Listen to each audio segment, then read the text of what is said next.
Hello friends.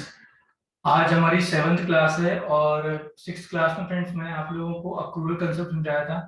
और accrual concept के साथ हमने ये देखा था कि बैंक स्टेटमेंट के थ्रू हम कैसे अकाउंटिंग कर सकते हैं। आज जो टास्क मैंने आपको दिया था क्लास 6 में, मैं उसका सोल्यूशन आपको बताने वाला हूँ। लेकिन उसके पहले सबसे पहले मैं आज आप लोगों को एक क्विक रिवीजन दूंगा कि हमने कहाँ से क्लासेस स्टार्ट करी थी, कैसे हमने कंसेप्ट बिल्ड किए थे, क्या क्या चीजें हमने समझी थी, अनप्रोफेशनल अकाउंटिंग क्या होती है, प्रोफेशनल अकाउंटिंग क्या होती है फ्रेंड्स, और फिर इस टास्क का जल्दी से मैं आपको सॉल्यूशन बताऊंगा। तो आइए जल्दी से पहले मैं आपको एक क्विक रिवीजन देता हूँ। अगर आपने अगर आपको टेली ऑपरेट करना नहीं आता है तो पहले आप हमारे लेक्चर्स का प्लीज क्लास 5th देख लीजिए। 5th क्लास में आपको टेली कैसे चलाते हैं ये हमने बताया हुआ है। सिर्फ कुछ ही मिनटों में आप टेली चलाना सीख जाएंगे, तभी फिर आप अकाउंटिंग पर बहुत अच्छे से फोकस कर पाएंगे। तो आइए फ्रेंड्स, मैं जल्दी से आपको एक क्विक रिवीजन देता हूँ कि हमने कहाँ से क्लासेस बेसिक से बिल्कुल स्टार्ट करी थी और अभी हम कहाँ पर हैं और अब हमें आगे कैसे बढ़ने आगे। तो एक कंपनी में यहाँ आपके सामने फ्रेंड्स बना रहा हूँ, बिल्कुल हम बेसिक इसमें अकाउंटिंग करेंगे, कहाँ से हमने चीजें स्टार्ट करी थी, और मैं अलग अलग कंपनीज में आपको हमारा जो लेवल है वो बढ़ता हुआ देखिएगा कि हम कैसे कैसे आगे बढ़ते गए। तो लेट्स से फ्रेंड्स, मैंने एक सपोज मैंने एक कंपनी क्रिएट करी, किराना शॉप, और इसके हम कुछ जनरलिटीज करके देखते हैं बिल्कुल बेसिक।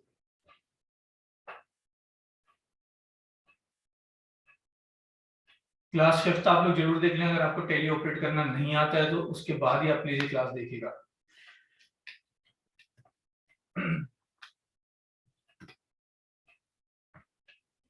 सपोज फ्रेंड्स, जो किराने की दुकान के ओनर है उन्होंने 1 लाख रुपए लगा के बिजनेस स्टार्ट किया। जो बेसिक एक सबसे पहले हमारी एंट्री होती है बिजनेस स्टार्ट करने की, कैश टू कैपिटल, ये हमने सीखा था। Correct friends. फिर अब इन्होंने लेट से माल खरीदा तो हमने एंट्री सीखी थी, भाई परचेज आपका डेबिट हो जाता है, खर्चा है क्योंकि। और कैश आपका फ्रेंड्स लेट से इन्होंने 10,000 रुपीज का माल खरीदा हुआ है, और कैश क्योंकि फ्रेंड्स आपकी असेट है और बाहर जा रही है तो ये क्रेडिट हो जाएगी। यानी फ्रेंड्स आपको ध्यान होगा, हमने क्लास जो स्टार्ट करी थी वो कहाँ से करी थी। हमने सबसे पहले समझा था कि संपत्ति दायित्व आय व्यय क्या होते हैं। नेचर ऑफ बिजनेस समझना बहुत जरूरी है। नेचर ऑफ बिजनेस समझेंगे उसी से हमें इनकम एक्सपेंस का पता चलेगा।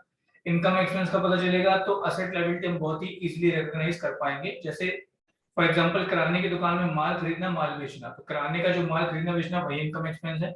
इसका मतलब यहाँ पर अगर हमने एसी खरीदा, फर्नीचर खरीदा, एलईडी खरीदी, सोफा खरीदा, कुछ भी ऐसी चीज खरीदी हमने, या व्हीकल खरीदा, करेक्ट फ्रेंड्स, कंप्यूटर खरीदा, लैपटॉप खरीदा, तो ये इनके लिए इनकम एक्सपेंस नहीं होंगे, ये इनके लिए असेट्स होंगे। लेकिन वहीं पर कोई कंप्यूटर शॉप है जो कंप्यूटर ही खरीदती बेचती है, उसका nature of business he computer खरीदना बेचना है फ्रेंड्स, तो वहां पर उसके लिए वो इनकम और एक्सपेंस हो जाएगा। यही चीज हमने सबसे पहला बेसिक कंसेप्ट समझा था कि असेट लायबिलिटी और एक्सपेंस हम कैसे पहचानते हैं। फिर हम उसको डेबिट क्रेडिट कैसे करते हैं फ्रेंड्स, हमने समझा था असेट जब भी हमारे बिजनेस में इन होगी या इंक्रीज होगी तो डेबिट करिए, आउट होगी या डिक्रीज होगी तो क्रेडिट करिए। लाइबिलिटी आपके बिजनेस में जब भी इन होगी या इंक्रीज होगी क्रेडिट करिए, आउट होगी या डिक्रीज होगी तो डेबिट करिए। इनकम्स और गेन्स को आपको हमेशा क्रेडिट करना है, और एक्सपेंसेस और लॉसेस को आपको हमेशा डेबिट करना है। साथ ही साथ हमने एक बहुत इंपॉर्टेंट कंसेप्ट समझा था कि बाय डिफॉल्ट आपका जो डेबिट बैलेंस है वो जनरली असेट को रिप्रेजेंट करेगा, और क्रेडिट बैलेंस जनरली आपका लायबिलिटी को रिप्रेजेंट करेगा। जिससे हमने ये भी कंक्लूजन निकाला था कि इनकम एक्सपेंस का कोई बैलेंस नहीं होता है। इनकम एक्सपेंस का नेट या तो प्रॉफिट या लॉस आपके बैलेंस शीट में ट्रांसफर होता है, क्योंकि फ्रेंड्स या तो आपके बिजनेस को लॉस होने वाला है या तो आपके बिजनेस को प्रॉफिट होगा। दोनों में से कोई एक चीज आपके बिजनेस को जनरली होती है, वो आपके प्रॉफिट एंड लॉस सॉरी वो आपके प्रॉफिट एंड लॉस के बैलेंस में जाती है, प्रॉफिट एंड लॉस के बैलेंस में रहती है, और फिर वो बैलेंस आपका बैलेंस शीट में ट्रांसफर हो जाता है। क्योंकि इनकम में से हमने एक्सपेंस घटा के जो भी बैलेंस रहता है या तो माइनस या तो पॉजिटिव, पॉजिटिव है तो प्रॉफिट और माइनस है तो नेगेटिव। जिसको हमने अकाउंटिंग की भाषा में समझा था कि अगर पीएनएल का बैलेंस डेबिट है मतलब हमें पिछले साल लॉस हुआ है, और अगर क्रेडिट है मतलब हमें प्रॉफिट हुआ है, जिसका मैंने आपको पूरे डिटेल्ड लॉजिक समझाया था, जो आपको सेकंड या थर्ड क्लास में चेक करना पड़ेगा कहाँ पर है, वहां पर आप जाकर देखिएगा। तो हमें ये समझ में आया था फ्रेंड्स कि इनकम एक्सपेंस का कोई बैलेंस नहीं होता है, उसका net balance income minus expense PNL में जाता है, पीएनएल में बैलेंस रहता है, और वो बैलेंस शीट में जनरली ट्रांसफर हो जाता है। अगर प्रॉफिट हुआ तो जनरली हमारी कैपिटल बढ़ती है, लॉस हुआ तो जनरली हमारी कैपिटल घटती है। ये कुछ हमने कंसेप्ट समझे थे, पर जैसा कि मैंने आपके सामने कुछ जनरल एंट्रीज करी, हमने जनरल एंट्री करना को स्टार्ट किया, जनरल एंट्रीज हमने करना स्टार्ट किया था। अब जैसे सपोज उन्होंने एक नया बैंक अकाउंट खोला है, एसबीआई करंट अकाउंट, तो यहाँ पर हमारी क्या एंट्री जाएगी फ्रेंड्स, एसबीआई आपके बिजनेस की असेट है और ये आपके बिजनेस में इन हो रहा है तो डेबिट हो जाएगा, ये आपका बैंक में जाएगा लेट्स से 40,000 रुपीज से। और कैश आपकी असेट है, बिजनेस से आउट हो रही है तो क्या हो जाएगी फ्रेंड्स, क्रेडिट। ठीक है, अब लेट्स से फ्रेंड्स इन्होंने माल बेचा है, तो यहाँ पर लेट्स से सपोज 12,000 का इन्होंने माल बेचा है 12,000, और क्रेडिट क्या कर देंगे फ्रेंड्स, सेल्स। कैश आ रही है, असेट इन हो रही है, तो आपकी यहाँ पर डेबिट होगी, सेल्स आपकी इनकम है तो क्रेडिट होगी। आपकी एंट्री बनी फ्रेंड्स कैश टू सेल्स। इस तरह फ्रेंड्स हमने बहुत सारे ट्रांजैक्शंस बेसिक अकाउंटिंग में, बिल्कुल कैश अकाउंटिंग में करना सीखे थे। पर हमने सीखा था फ्रेंड्स, फॉर एग्जांपल हमें कहीं से कमीशन मिल रहा है, तो हमारी एंट्री हो गई कैश डेबिट, सपोज 1000 रुपए में कमीशन मिल रहा है, और क्योंकि कमीशन हमारी इनकम है और इनकम हमेशा क्रेडिट होती है, तो ये आपका इनकम में चला गया और ये आपकी क्रेडिट हो गई, तो कैश डेबिट टू कमीशन। अब जैसा ये हमने बिल्कुल बेसिक से एंट्री कुछ करना सीखी थी, अब इन बेसिक एंट्री में प्रॉब्लम क्या है और कैसे कैसे हमने अपना लेवल बढ़ाया, तो फ्रेंड्स हमें पता चला, हमने आगे देखा कि भाई पूरी अकाउंटिंग जो होती है उसमें सबसे इंपॉर्टेंट बात यह है कि हम ऐसा सोचते हैं कि अकाउंटिंग से बिजनेस हो रहा है, जो कि बिल्कुल ही गलत विचारधारा है। जबकि फ्रेंड्स बिजनेस से अकाउंटिंग हो रही है, ना कि अकाउंटिंग से बिजनेस। यानी कि फ्रेंड्स बिजनेस पहले होता है, ट्रांजैक्शंस पहले होते हैं, फिर अकाउंटिंग होती है।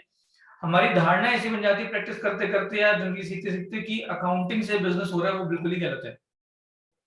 तो इन एंट्रीज में प्रॉब्लम क्या है फ्रेंड्स, इन एंट्रीज से हमें यह समझना पड़ेगा कि पहला, इन एंट्रीज को करते समय हमने बिजनेस की किसी भी व्यवहारिक समझ को ध्यान में नहीं रखा, पहली चीज। दूसरी चीज, बिजनेस में पूरा काम आपका क्रेडिट में होता है, उधारी में होता है, कैश में, बैंक में डायरेक्ट ट्रांजैक्शंस नहीं होते हैं फ्रेंड्स।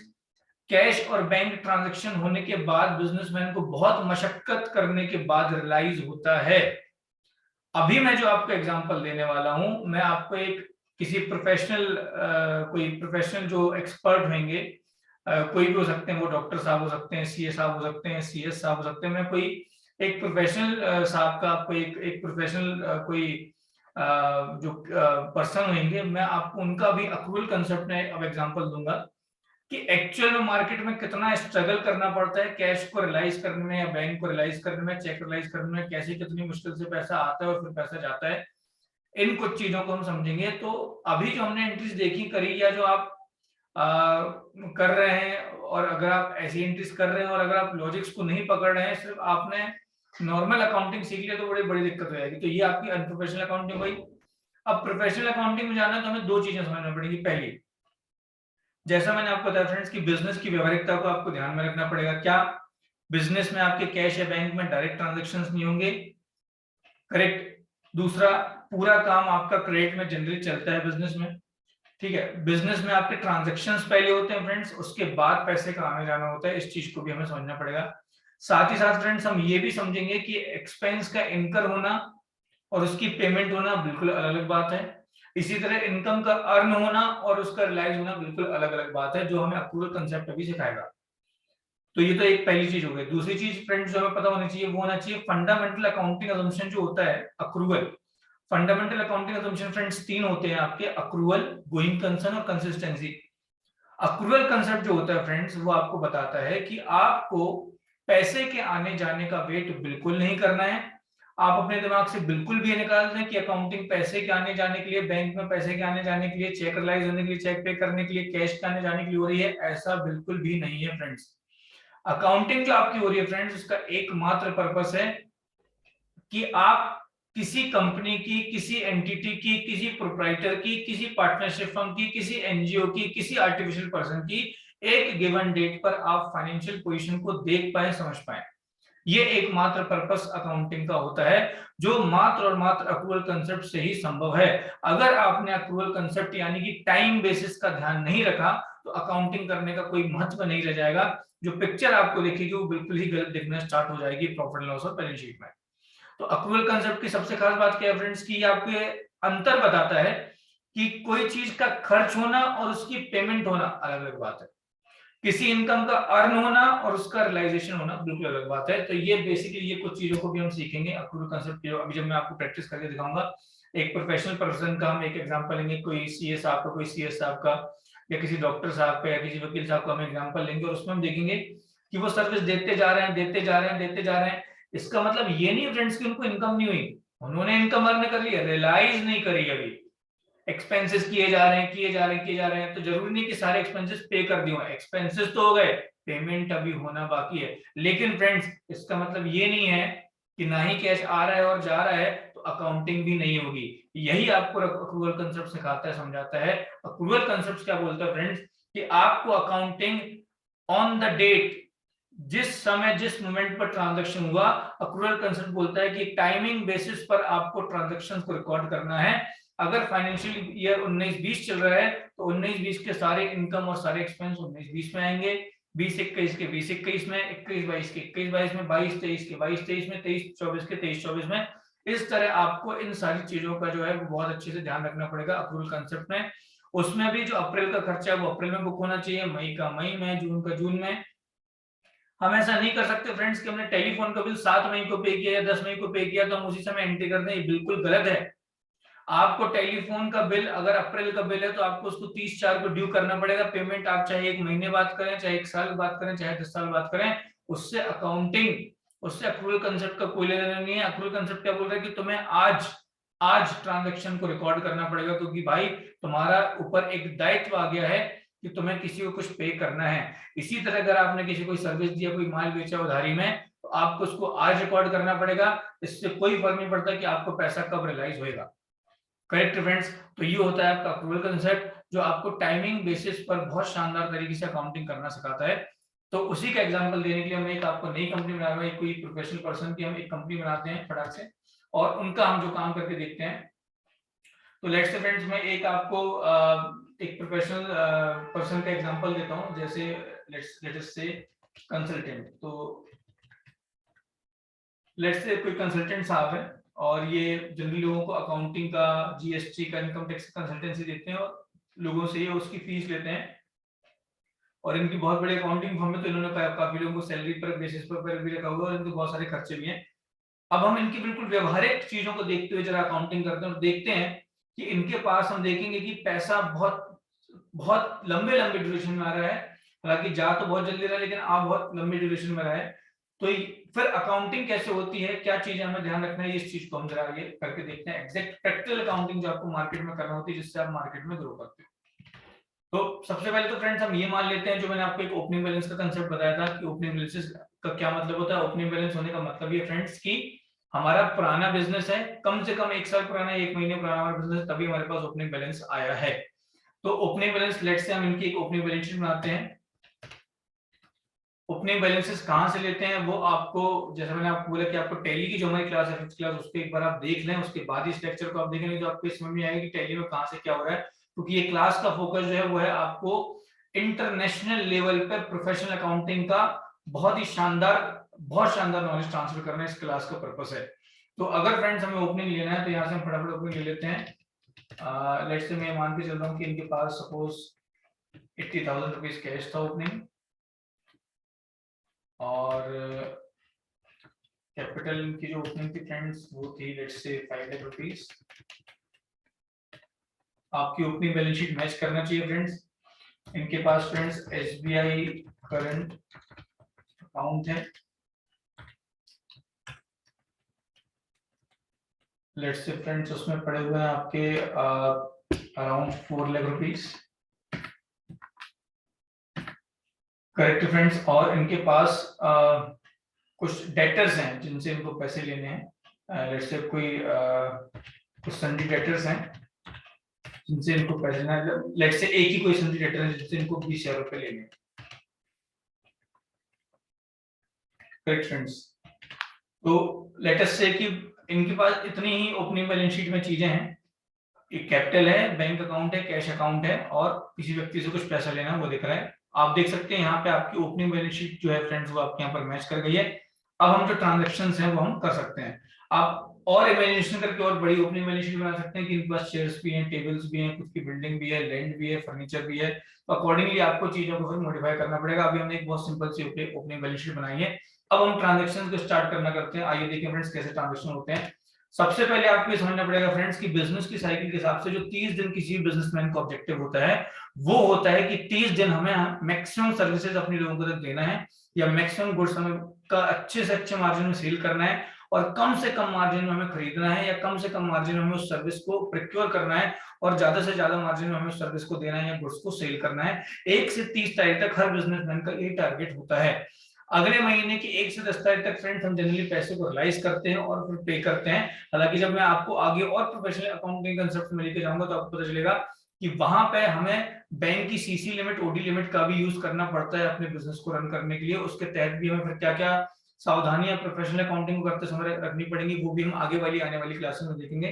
फिलहाल आज अपन एक नॉर्मल कंसेप्ट जो बिजनेस का होता है उसको लेके चल रहे हैं कि बिजनेस में 1 से 30 तारीख तक नॉर्मल ट्रांजेक्शन हो रहे हैं। मंथ एंड में आपको सारे एक्सपेंसेस और इनकम्स को आपको ड्यू करना पड़ेगा और अगले 1 से 10 तारीख में आपको सारी चीजों को रियलाइज करना है और फिर पे करना है। ध्यान से फ्रेंड्स एंट्रीज को देखिएगा क्योंकि इन एंट्रीज के बाद मैं आपको बैलेंस शीट पेंडल भी दिखाऊंगा, जिससे आपको ये समझ में आना स्टार्ट हो जाएगा कि हाँ यार ये चीज मैंने अर्न तो कर लिया है, ये खर्चा मैंने इनकर तो कर लिया है, लेकिन ना ही अभी मैंने रियलाइज किया है और ना ही अभी मैंने पे किया है। लेट अस से फ्रेंड्स कि इनके पास कोई क्लाइंट आते हैं इनकम टैक्स रिटर्न भरवाने के लिए और क्लाइंट आके आईटीआर का काम करवा के चले जाते हैं 1000 रुपए का। तो क्या एंट्री होगी फ्रेंड्स, यहाँ पे यहाँ हमारी एंट्री पास होगी फ्रेंड्स, क्लाइंट जो है वो डेबिट हो जाएंगे क्योंकि हमारे डेटर बन रहे हैं। असेट जब आती है तो डेबिट होती है 1000 रुपीज से। और यहाँ पे क्या हो जाएगा फ्रेंड्स, जो हमारी क्रेडिट होगी वो क्रेडिट हमारी होगी यहाँ पे आईटीआर फी, और ये क्या हो चली जाएगी फ्रेंड्स हमारी डायरेक्ट इनकम से। यहाँ एंट्री देखिए फ्रेंड्स, एंट्री हो रही है क्लाइंट डेबिट टू आईटीआर फी। हम जो नॉर्मल एंट्री करते थे कैश या बैंक डेबिट टू आईटीआर फी या नॉर्मल कोई भी इनकम, वो बिल्कुल गलत अप्रोच थी। ऐसा कुछ मार्केट में होता ही नहीं है। आपको सर्विस देनी पड़ती है, माल बेचना पड़ता है, फिर बड़ी मुश्किलों के बाद आपको पैसा जो है वो रियलाइज होता है, कई बार क्लाइंट को रिमाइंडर देने के बाद, या आपका एक ऑटोमेटिक साइकिल जो है वो बना होता है कि भाई क्लाइंट जनरली इतने समय के बाद ही पैसा देता है। इसके लिए अकाउंटिंग नहीं रुकेगी। अक्रूवल कंसेप्ट क्या बोलेगा, आपने 1 अप्रैल को अगर सर्विस दे दी है तो आज एंट्री पास करिए क्लाइंट डेबिट टू आईटीआर फी, पैसा चाहे आपको 10 साल बाद मिले, एंट्री आपको आज पास करना पड़ेगी। इंपैक्ट देखते हैं फ्रेंड्स की क्या इंपैक्ट हुआ। अब आप प्रॉफिट एंड लॉस में जाके देखेंगे तो आपको देखिएगा फ्रेंड्स प्रॉफिट एंड लॉस में कि आपकी इनकम में 1000 रुपए दिखने स्टार्ट हो गए हैं। अब आप सोच रहे होंगे यार अभी इनकम मेरे को गई लेकिन पैसा तो आया नहीं। बिल्कुल ठीक, ये आपको इनकम आपने अभी अर्न करी है, रियलाइज नहीं करी है फ्रेंड्स। कैसे पता चलेगा रियलाइज नहीं करिए, आप बैलेंस शीट में जाके देखिए। बैलेंस शीट में आप जाएंगे फ्रेंड्स तो आपको दिखेगा, यहाँ पर आपको दिखना स्टार्ट हो जाएगा फ्रेंड्स सन्डी डेटर में। ये देखिए फ्रेंड्स सन्डी डेटर में आपको दिखना स्टार्ट हो गया है। ये सन्डी डेटर हमारे ओपनिंग वाले थे।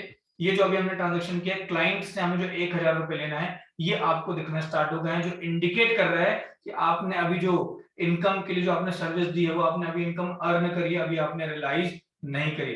अब लेट्स से फ्रेंड्स इनके पास एक और क्लाइंट आते हैं और वो अपनी जीएसटी रिटर्न फाइल करवा के जाते हैं। तो यहाँ पे हमारी एंट्री होगी फ्रेंड्स क्लाइंट टू डेबिट, ये भी हमारे डेटर बन गए।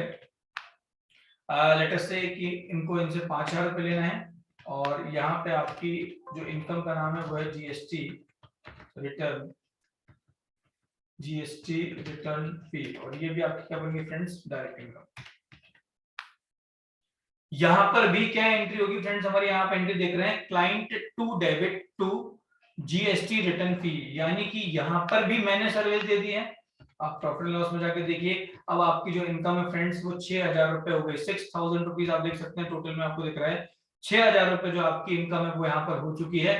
आपको ऐसा लग रहा होगा यार हमने अभी कुछ पैसा तो रियलाइज किया ही नहीं, तो आप बिल्कुल सही सोच रहे हैं। जो 6000 का आपका प्रॉफिट आ रहा है नेट प्रॉफिट, ये आपका फ्रेंड्स बुक प्रॉफिट है। This is known as book profit. आपसे कभी इंटरव्यू में पूछा गया कि बुक प्रॉफिट क्या होता है, तो फ्रेंड्स आपको आंसर देना है कि ऐसा प्रॉफिट जहां पर ना ही हमने कोई पैसा रियलाइज किया है और ना ही कोई पैसा पे किया है। तो जनरली वो जो आपका प्रॉफिट है वो सिर्फ अर्निंग बेसिस पर है या खर्चों को इनकर करने के बाद हुआ है, कुछ इनकम अर्न करने के बाद हुआ है। इनकम में से एक्सपेंस घटा के जो भी प्रॉफिट है वो आपका बुक प्रॉफिट है, क्योंकि आपने भी एक्चुअल में लिक्विडिटी बेसिस पे, माने कि बैंक या कैश में आपने ना ही कुछ रियलाइज किया ना पे किया है। बैलेंस शीट में आप जाएंगे तो आपको कंफर्मेशन मिलेगा सन्डी डेटर्स में, जब आप जाएंगे तो आपको यहाँ पे क्लाइंट टू दिखना स्टार्ट हो जाएंगे 5000 रुपए। मानिए कि आपने 5000 रुपए कमा तो लिए फ्रेंड्स, लेकिन आपको अभी रियलाइज नहीं हुए। बैलेंस शीट चिल्ला चिल्ला के बता रही है कि देखो भाई एक सन्डी डेटर ओपनिंग है जिनसे तुम्हें 20000 रुपए पिछले साल लेने थे, अभी तक मिल पाए 31 मार्च को। एक क्लाइंट से तुम्हें 1000 रुपए लेने हैं, एक क्लाइंट टू है जिनसे तुम्हें 5000 रुपए लेने हैं। ये वो पर्पस है फ्रेंड जिसके लिए अकाउंटिंग की जाती है, जिससे पूरी दुनिया की इकोनॉमी चल रही है, जिससे लोग एक कंपनी से दूसरी कंपनी में, दूसरी कंपनी से तीसरी कंपनी में, बहुत सारी कंपनी में अपना पैसा इन्वेस्ट करते हैं। अलग अलग लोग एक दूसरे में इन्वेस्ट कर पाते हैं, बैंक आपके फाइनेंशियल स्टेटमेंट देख के आपको लोन दे पाती है। This is the purpose for which accounting is done. और हमारा पूरा फोकस इस प्रोफेशनल अकाउंटिंग का नॉलेज लेने में होना चाहिए, इस इन डेप्थ एनालिसिस को समझने में होना चाहिए। करेक्ट फ्रेंड्स, आइए अब कुछ और एंट्रीज हम करके देखते हैं। एक और क्लाइंट इनके पास है फ्रेंड्स, और इन क्लाइंट को टीडीएस का काम था, टीडीएस रिटर्न का। तो लेट्स से फ्रेंड्स यहाँ पर हमारी जो क्लाइंट का नाम हो जाएगा वो हो जाएगा क्लाइंट 3। क्लाइंट 3 फ्रेंड्स हमारे चलाएंगे सन्ड्री डेटर्स में, लेट्स से 3000 रुपीज। और यहाँ पर फ्रेंड्स इनको जो इनकम का नाम बन जाएगा वो बन जाएगा टीडीएस रिटर्न फी। और टीडीएस रिटर्न फी कहाँ चली जाएगी फ्रेंड्स, हमारी यहाँ पर डायरेक्ट इनकम में। एंट्री अगेन आप देखेंगे फ्रेंड्स, तो जिनसे आपको पैसा लेना है वो असेट आपके डेबिट हो रहे हैं, इनकम आपकी क्रेडिट हो रही है। Client 3 debit to TDS return fee. Again आप प्रॉफिट एंड लॉस में जाओगे फ्रेंड्स, तो आपको दिखेगा कि आपने जो इनकम अर्न कर ली है वो 9000 है, that is your book profit, अभी ये रियलाइज नहीं हुआ है। बैलेंस शीट वो चीज का आपको कंफर्मेशन देगा कि देखो भाई 1000 क्लाइंट से, 5000 क्लाइंट 2 से, 3000 क्लाइंट 3 से लेना है। दिस इज द पर्पस जिसके लिए कोई मैनेजमेंट अकाउंटिंग में बहुत सारे पैसे खर्च करके अकाउंटिंग करवाती है। Correct friends. आइए कुछ और एंट्रीज करते हैं, धीरे धीरे हम समझते आएंगे। आपको आई होप फ्रेंड्स ये समझ में आ रहा होगा कि समझिएगा प्लीज आप। अब क्लाइंट हो सकता है 1000 रुपए में 1 साल बाद दे, क्लाइंट 2 हो सकता है हमें 3 महीने बाद दे, क्लाइंट 3 हो सकता है हमें 5 महीने बाद दे। ये सोच के मैं अकाउंटिंग नहीं करूंगा कि मेरे पास तो पैसा आया ही नहीं, बिल्कुल नहीं फ्रेंड्स। अक्रूअल कंसेप्ट बोलता है जिस मोमेंट पे आपका राइट आ गया है, अर्न कर लिया आपने कुछ, उस मोमेंट पर आपको ट्रांजैक्शंस को रिकॉर्ड करना पड़ेगा। लेकिन इस चीज को ध्यान में रखते हुए रिकॉर्ड करना पड़ेगा कि आप उसकी जो कलेक्टिबिलिटी है, जो पैसा आप लेने वाले हो अगले से, वो सर्टेन होना चाहिए, वो अनसर्टेन फ्रेंड्स नहीं होना चाहिए। अगर वो अनसर्टेन है तो फिर आप उसको रेवेन्यू में बुक नहीं कर सकते। या आपका इंडेस, जो हमारा इंडेस है, जो आईसीआई हमें इंस्टीट्यूट ऑफ चार्टर्ड अकाउंटेंट्स जो हमें बताती है, दैट इज इंडेस, जो आपका रेवेन्यू फॉर कॉन्ट्रैक्ट्स है। तो इंडेस वो आपको बताता है कि भाई ये इंडेस जो आपका revenue from contracts with customers, revenue from customers with revenue from contracts with customers, जो आपका इंडेस है वो आपको ये बताता है फ्रेंड्स कि आपको रेवेन्यू को तभी बुक करना है जब भी वो आपको सर्टेन हो। अगर वो आपको सर्टेन नहीं है तो फिर आपको फिर आपको किसी भी कीमत में आपको उसको रेवेन्यू को बुक नहीं करना है। तो इस चीज का भी आपको ध्यान रखना है कि हमें जो हमारी रेवेन्यू है वो कलेक्टेबल है अगले से या नहीं है, ये हमें देख के चलना है। आइए कुछ और एंट्री करते हैं फ्रेंड। नेक्स्ट, एक क्लाइंट इनके पास है और वो 3 साल की इनसे अकाउंटिंग करवा के लेके गए। तो यहाँ पर एंट्री हमारी हो जाएगी क्लाइंट 4, ये हमारा चला जाएगा फ्रेंड्स डेटर्स में। लेट्स से इसका अमाउंट है 15,000 रुपीज, और यहाँ पर हमारी लेजर बन जाएगी फ्रेंड्स अकाउंटिंग फी, और ये भी आपको कहाँ जाएगा फ्रेंड्स डायरेक्ट इनकम में। और यहाँ भी आप देख सकते हैं फ्रेंड्स कि यहाँ पे आपकी एंट्री हो गई क्लाइंट 4 डेबिट टू अकाउंटिंग फी। और प्रॉफिट एंड लॉस में जब आप जाएंगे फ्रेंड्स तो आपको यहाँ दिखेगा कि 24,000 रुपए का आप प्रॉफिट अर्न कर चुके हैं। ये महीने भर फ्रेंड्स अभी आपका काम चल रहा है, ये 1 से 30 तारीख में लगातार ट्रांजैक्शन होते जा रहे हैं फ्रेंड्स, लगातार। मैंने कुछ भी एक्चुअल में रियलाइज नहीं किया है, मैं सर्विसेज देते जा रहा हूँ, उसका पैसा ड्यू होते जा रहा है, ड्यू होते जा रहा है। ध्यान दीजिए फ्रेंड्स, उसका पैसा ड्यू होते जाता है, ड्यू होते जा रहा है, और आप अप्रूवल बेसिस पर उसको टाइमली बेसिस पर आप रिकॉर्ड करते जा रहे हो, जिससे आपको मंथ एंड में ये देखेगा कि आपको कितना प्रॉफिट हुआ है। वो रियलाइज हुआ है कि नहीं हुआ है वो अलग बात है, बट आपको अर्निंग बेसिस पर उसकी रिपोर्ट मिलना स्टार्ट हो जाती है, जिसके लिए फाइनेंशियल रिपोर्टिंग सब्जेक्ट हमारा बना हुआ है। Correct friends. नेक्स्ट हम क्लास देखते हैं, नेक्स्ट हम एंट्री देखते हैं। अब सपोज एक और क्लाइंट इनके पास है फ्रेंड्स, जिन्होंने एक लेट्स से एक प्रोजेक्ट रिपोर्ट इनसे बनवाई हुई है। तो यहाँ पर हमारी एंट्री हो जाएगी फ्रेंड्स क्लाइंट 5, और ये हमारा चला जाएगा डेटर्स में, लेट्स से 4,000 रुपीज। और ये फ्रेंड्स हमारी यहाँ पर इनकम की लेजर जो है वो बन जाएगी प्रोजेक्ट रिपोर्ट। ये भी आपका फ्रेंड्स डायरेक्ट इनकम में चला जाएगा। अगेन आप प्रॉफिट एंड लॉस में जाकर देखो फ्रेंड्स, आपको दिखेगा कि अब आपको जो प्रॉफिट हो रहा है वो 28,000 रुपए का नेट प्रॉफिट आपको हो रहा है, जिसमें आपको दिख रहा है कि अकाउंटिंग फी हमने कमाई है फ्रेंड्स, रियलाइज नहीं है, कमाई है 15,000, जीएसटी रिटर्न फी कमाई है 5,000, आईटीआर फी कमाई है 1,000, प्रोजेक्ट रिपोर्ट फी कमाई है 4,000, टीडीएस रिटर्न फी कमाई है 3,000। क्या रियलाइज हो गई है? बैलेंस शीट में जाके चेक करना पड़ेगा। बैलेंस शीट में अगर आप जाते हो फ्रेंड्स तो आपको दिखना स्टार्ट होता है कि बैलेंस शीट में भी आपके, अगर हम ये ओपनिंग बैलेंस को हटा दें पुराने वाले को, तो आप देख सकते हैं यहाँ पर भी पूरे के पूरे डेटर आपके 28,000 रुपीज के हैं, यानी कि हमें 1 रुपए भी रियलाइज नहीं हुआ है। आप प्लीज इस प्रैक्टिकल पॉइंट को समझें, मार्केट में इस तरह काम होता है और उसको ध्यान में रख के हमें अकाउंटिंग करना पड़ेगी। कैश और बैंक को हमें अपने दिमाग से निकालना पड़ेगा, जो जनरली हम स्कूल कॉलेज से सीखते आ रहे हैं, और हमें ऐसा लगता है कि कैश का आना जाना है, बैंक का आना जाना अकाउंटिंग होता है, जो कि बिल्कुल ही गलत है। ऐसा बिल्कुल नहीं होता फ्रेंड्स, करेक्ट है। आइए अब कुछ एक्सपेंसेस को बुक करते हैं। ये सपोज लेट्स से फ्रेंड्स हमारा 1 से 30 तारीख तक के ट्रांजैक्शन हो गए। अब मंथ एंड आया, मंथ एंड आया तो आपको डेट चेंज करना पड़ेगी। ये एजुकेशन वर्जन है, यहाँ अगर हम 30/4 लेंगे तो डेट आएगी नहीं, तो 30/4 को हम अभी एज्यूम कर लेंगे कि 30/4 हमारे लिए 1/5 है, तो 30/4 को हम 1/5 मान के, मतलब 1/5 को हम 30/4 मान के एंट्रीज अभी पास करेंगे। लेट्स से हमें सैलरी ड्यू करना है, तो सैलरी कैसे ड्यू करेंगे फ्रेंड्स, सैलरी का प्रोविजन कैसे बनाएंगे। सैलरी आपका खर्चा है फ्रेंड्स, ये आपका डेबिट हो जाएगा। लेट्स से फ्रेंड्स 10,000 रुपीज, और क्रेडिट आपको करना पड़ेगा फ्रेंड्स सैलरी पेबल। यहाँ पर फ्रेंड्स मैंने सैलरी अभी दी नहीं है, मैं ये दिखा रहा हूँ कि मुझे सैलरी अभी देना है, और उसी के तहत मेरे पास पैसे नहीं है अभी देने को, क्योंकि पहले मैं क्लाइंट से पैसा रिलाइज करूंगा फिर मैं दूंगा। बट अकाउंटिंग इसके लिए नहीं रोकेगी, अकाउंटिंग बोलेगी कि आपको आज इसको ट्रांजेक्शन को आपको अक्रूवल कंसेप्ट के तहत ड्यू करना पड़ेगा। तो आपकी एंट्री हो जाएगी friends salary debit to salary payable, correct. Next friends आपके पास टेलीफोन बिल आया हुआ है, तो आपको एंट्री पास करना पड़ेगी टेलीफोन एक्सपेंस, ये भी आपका खर्चा है, तो डेबिट हो जाएगा लेट्स से फ्रेंड्स 300 रुपए, और क्रेडिट हो जाएगा फ्रेंड्स आपका जियो, ये आपकी करंट लायबिलिटी बन जाएगी 300 रुपीज। ये भी खर्चा आपको अभी पे करना है, क्योंकि आप सर्विसेज ले चुके हो, तो आप ये दिखा रहे हो कि भाई अभी हम इसको देना है, दिया नहीं है। मतलब कि पिछली एंट्री में भी और इस एंट्री में भी हमें ये फ्रेंड्स समझ में आ रहा है कि खर्चे इनकर हो गए हैं, अभी पे नहीं किए। एक बार profit and loss balance sheet में जाके भी हम इसको कंफर्म करेंगे, क्या फाइनेंशियल स्टेटमेंट में जैसा हम सोच रहे हैं वैसा हो रहा है कि नहीं हो रहा है।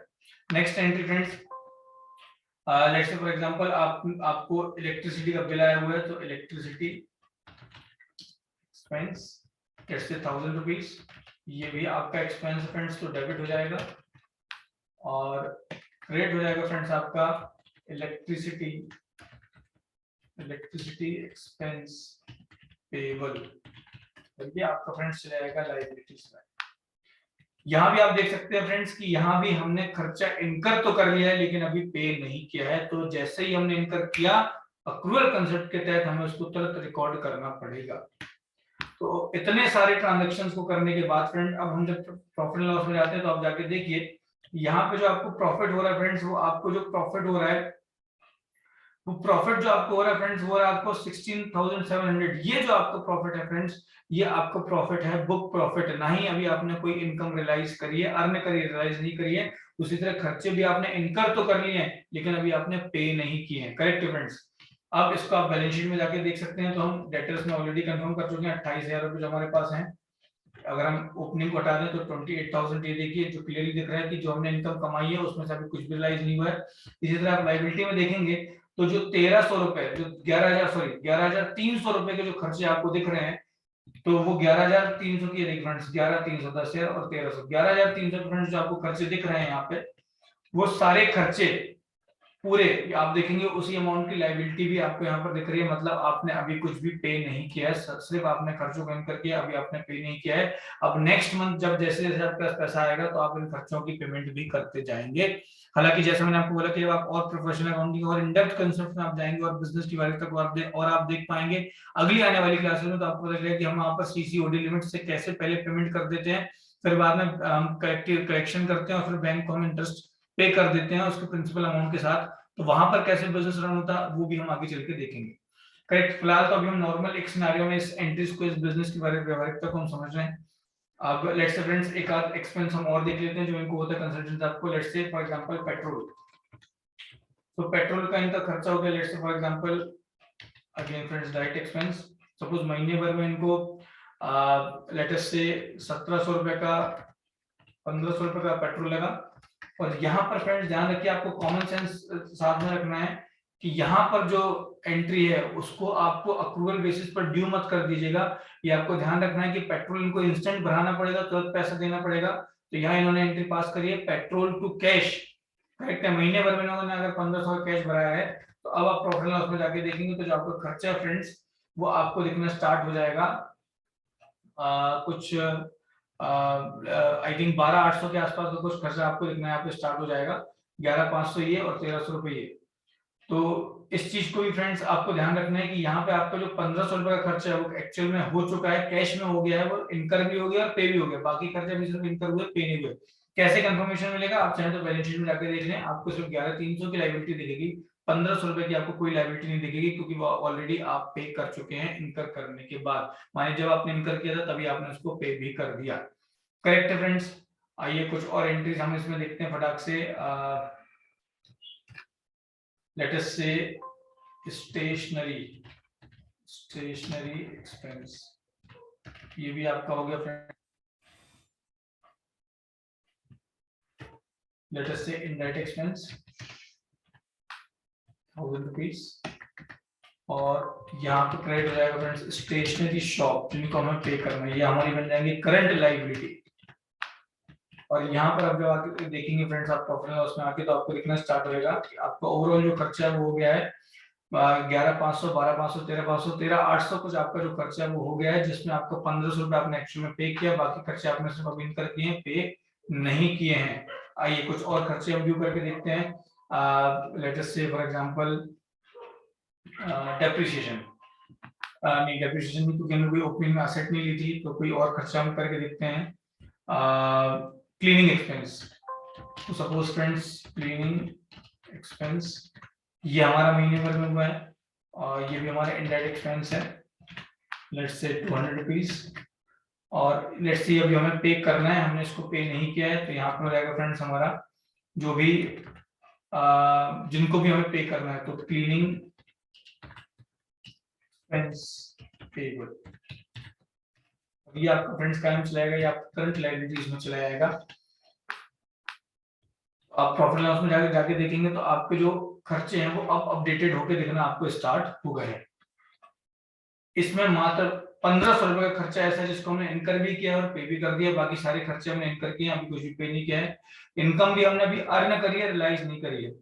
तो मेरे ख्याल से इतने सारे ट्रांजेक्शन के बाद अब आपको फ्रेंड्स एक्चुअल में पता चल गया होगा कि मार्केट में हमें अकाउंटिंग किस तरह करनी होती है, कैसे हमें ट्रांजेक्शंस को ड्यू करना होता है, और फिर कैसे हम ड्यू करके उसको रियलाइज करते हैं और फिर पे करते हैं। अब आप फ्रेंड्स बैलेंस शीट में जाओगे तो आपको दिखेगा कि आपको 48,000 रुपए कहीं से रियलाइज करना है, 28,000 इस महीने के, 20,000 ओपनिंग के, और कुछ ऐसे खर्चे हैं 12,500 के, कुछ ऐसे खर्चे हैं जिनको आपको पे करना है, और आपका जो ओवरऑल प्रॉफिट हो रहा है वो 14,000 हो रहा है। अब आगे कैसे बढ़ेंगे फ्रेंड्स? तो आगे आप डेट चेंज करेंगे। अब हम एक्चुअल में 1/5 जो ले रहे हैं अभी 1/5 ही है, अगले महीने की स्टार्टिंग में हम पैसों को रियलाइज करेंगे जहां जहां से भी आते हैं, और फिर हम उसको जो भी खर्चे हमारे उनको हम पे करना स्टार्ट करेंगे। तो लेट्स से फ्रेंड्स हमारे पास बैंक में पैसा आना स्टार्ट हुआ है अलग अलग क्लाइंट से, तो लेट्स से क्लाइंट से हमारे पास 1,000 रुपए आए हुए हैं, तो एसबीआई डेबिट, तो जो हमारे सबसे पहले क्लाइंट थे जिनसे हमें आईटीआर की फीस मिलनी थी, लेट्स हमने पे कर दिया है। आप देख सकते हैं कि यहाँ पर उनका बैलेंस फ्रेंड्स 0 हो गया, हमारी एंट्री हो गई SBI debit to client, client आपकी एसेट है, कम हो रहा है, क्रेडिट हो गया, एसबीआई आपकी एसेट है, इन हो रही है, इंक्रीज हो रही है, डेबिट हो गई, तो एसबीआई डेबिट टू क्लाइंट। फिर और पैसा है फ्रेंड्स, लेट्स से 3,000 रुपए, ये आपके आए फ्रेंड्स, लेट्स से क्लाइंट 2, तो क्लाइंट 2 से आपके आना था फ्रेंड्स लेट अस से 5,000 रुपीज, क्लाइंट 2 से भी आपको पूरे 5,000 रुपए आ गए हैं। तो यहाँ पर भी आपकी एंट्री है SBI current account debit to client 2, यहाँ पर भी आपने पैसे अब मतलब इनकम जो अर्न करी थी उसको अब हमने रियलाइज भी कर लिया। बैलेंस शीट में हम जाके देखेंगे फ्रेंड्स, तो यहाँ पर हमें देखना स्टार्ट हो जाएगा बैलेंस शीट में कि अब हमें क्लाइंट 3, 4, 5 से कुछ पैसा लेना है, और कई संडे डेटर हमारे ओपनिंग है उनसे भी कुछ हमें 20,000 रुपए लेना है। तो लेट अस से क्लाइंट 4 से अभी हमें कुछ 12,000 रुपए के आसपास रियलाइज हुआ है, तो हम एंट्री कर देंगे friends SBI current account debit 12,000 रुपए to client I think 3,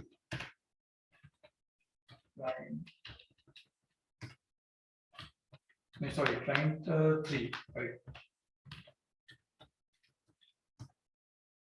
client 2 एक मिनट फ्रेंड्स, हमारे पास जो है पैसा लेना 15,000 वो लेना क्लाइंट 4 से, सॉरी, तो क्लाइंट 4 से आप यहाँ आपको पैसा मिल रहा है लेट्स से 12,000 रुपए, उनको 15,000 देना, तो हमने भी 12,000 रुपए दिए हैं, क्रेडिट हो जाएंगे फ्रेंड्स हमारे यहाँ पर क्लाइंट 4। एंट्री हो गई है फ्रेंड्स हमारी SBI current account debit to client 4, और आप देख सकते हैं कि यहाँ क्लाइंट 4 से भी आपको 3000 रुपए और लेना है, जो आपको दिखा रहा है कि 3000 रुपए अभी क्लाइंट 4 से लेना बाकी है, जो हमारी अकाउंटिंग का पर्पस है। जो बैलेंस इनका बच गया वो आपको बैलेंस शीट में रिफ्लेक्ट होना स्टार्ट हो जाएगा। आप चाहें तो बैलेंस शीट में जाके देखें। अब आपको दिखेगा कि क्लाइंट 3 से 3000 रुपए आना है, 4 से 3000 रुपए आना है, और 5 से 4000 रुपए आना है, और 20,000 तुम्हारा ओपनिंग बैलेंस था, जो किसी समय कोई पर्सन होंगे जिनसे 20,000 रुपए आने थे। तो इस तरह फ्रेंड्स हमने कुछ पैसा रिलाइज कर लिया है, अब हम पैसा पे करना स्टार्ट करेंगे। तो सबसे पहले हम सैलरी पे कर देते हैं 10,000 rupees. Salary payable debit to SBI, live salary payable liability हमारी आउट हो रही है, डेबिट हो गई, बैंक असेट है, आउट हो रहा है, क्रेडिट हो जाएगा। एंट्री होगी friends salary payable debit to SBI current account. Next friends हमारे पास एंट्री है इलेक्ट्रिसिटी एक्सपेंस की। Electricity expense payable, electricity expense payable, ध्यान दीजिएगा फ्रेंड्स, बहुत से स्टूडेंट डिलीट कर देते हैं, वो फिर से इलेक्ट्रिसिटी एक्सपेंस को ही डेबिट कर देते हैं। तो आपको लायबिलिटी को डेबिट करना है, इलेक्ट्रिसिटी एक्सपेंस क्योंकि लायबिलिटी आउट हो रही है, इलेक्ट्रिसिटी एक्सपेंस पेबल डेबिट 1000 रुपए टू एसबीआई करंट अकाउंट 1000 रुपए। ध्यान दीजिएगा फ्रेंड्स, आपका इनकम और एक्सपेंस एक ही बार बुक होता है, बार बार वो डेबिट क्रेडिट नहीं होता। जो आपका बार बार डेबिट क्रेडिट होता है वो आपकी असेट और लायबिलिटी होती है। इस चीज को आप बेसिक्स को आप ध्यान रखिएगा। फिर लेट्स से फ्रेंड्स हमने मोबाइल की पेमेंट कर दी 300 रुपीज रिचार्ज की, करेक्ट फ्रेंड्स। और देखते हैं लायबिलिटीज में जाके हमारे पास क्या बचा है। क्लीनिंग एक्सपेंस सपोज हमें 200 रुपए और देने हैं, और उसके अलावा हमें स्टेशनरी शॉप वाले को भी 1000 रुपए देने हैं। तो आइए फ्रेंड्स इनको भी हम पे कर देते हैं। Cleaning expense payable 200 to SBI current account 100, और स्टेशनरी शॉप 1000 रुपए टू कैश या एसबीआई करंट अकाउंट 1000 रुपए। और अब आप देखेंगे फ्रेंड्स बैलेंस शीट में जाके तो आपको दिखेगा कि आपको डेटर से तो अभी भी कुछ पैसा लेना भी बाकी है, जो शायद हो सकता है कि 2 महीने में, 4 महीने में, 6 महीने में, 1 साल में आए। लेकिन आप देख सकते हैं कि आपने लायबिलिटीज यहाँ पर पूरी पे कर दी हैं। और बैलेंस शीट का मतलब ही फ्रेंड्स की जिस चीज का बैलेंस हो जाए, जनरली एसेट लायबिलिटीज का बैलेंस होता है, उनका अगर बैलेंस होता है तो ही वो बैलेंस शीट में दिखते हैं। यहाँ पर जितनी भी लायबिलिटीज का बैलेंस था, क्योंकि हमने उन सबको पे कर दिया है, तो वो जीरो हो गए हैं। और यहाँ पर डेटर्स में जिन जिन से भी जो पैसा आ गया है, या तो वो कम हो गया उनका बैलेंस, या जीरो हो गया अगर पूरा आ गया है तो। ये होता है फ्रेंड्स अक्रूवल कंसेप्ट। तो फिलहाल इस क्लास को मैं अब यहीं पर रोक रहा हूं। आप इस क्लास को इत्मीनान से दोबारा 1 बार, 2 बार, 3 बार, 4 बार, जितनी बार आपको लगता है प्लीज देखिए।